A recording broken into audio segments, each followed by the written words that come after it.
medyo lumaki na yung puno ng Madre de Agua na itinulos ko. Before mga bagyo pa yan, last year ko pa itinulos yan. Tapos, dumaan ang bagyo, nadaganan ng palapa ng nyog, naputol, nabuwal. Tapos, itinayo ko ulit, yun, malaki na.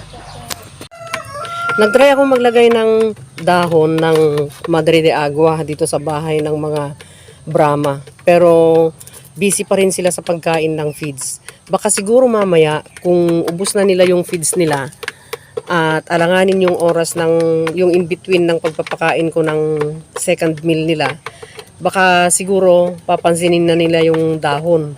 Hinugasan kong maigi yan para matanggal yung mga impurities, yung mga itim-itim na nakakapit dyan sa dahon. Siguro itlog ng insekto, ganyan. O kaya ipot ng insekto.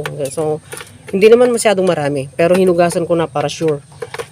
So, siguro, baka mamaya. Trinay ng kakerel na tukain yung isang dahon. Pero, baka mamaya siguro. Tingnan ko lang mamaya. Ayan, tumuka na siya.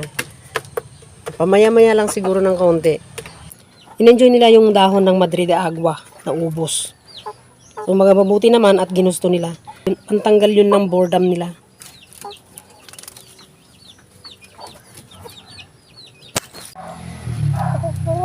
Nakakatuwa namang tingnan tong mga Brahma.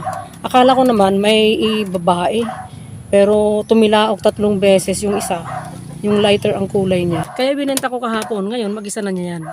Bibigyan ko na lang siya ng partner na RIR para may crossbreeds na mapoproduce.